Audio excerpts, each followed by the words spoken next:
கல்வி உளவியல். உளவியல் என்னும் சொல் கிரேக்க மொழிச் சொல்லான லைக்கி என்ற உயிரை குறிக்கும் சொல்லையும் லோகஸ் என்னும் அறிவியலை குறிக்கும் சொல்லையும் மூலமாக கொண்டு உருவாக்கப்பட்டது. ஆரம்ப காலத்தில் உளவியல் என்பது ஆன்மா, மனம் போன்ற ஆராயும் இயலாக கருதப்பட்டது. உளவியல் இலக்குகளாக அமைவது மனித நடத்தையை விவரித்தல், விளக்குதல், முன்கூட்டியே கணித்தல், கட்டுப்படுத்துதல் அல்லது மாற்றியமைத்தல் ஆகும்.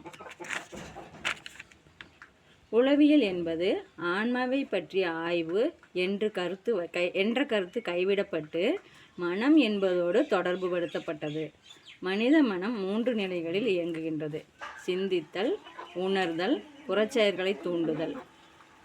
மன இயக்கச் செயல் உடல் இலக்கச் செயல்களிலிருந்து வேறுபட்டது.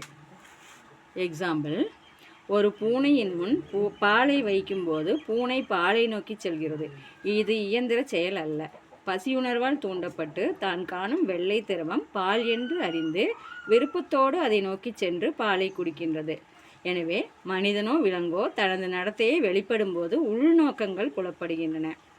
இந்த கொள்கையை நமக்கு கூறியவர் ஹார்மிக் கொள்கை ஆங்கில நாட்டு அறிஞர் வில்லியம் ஆக்சுவல் ஆகும்.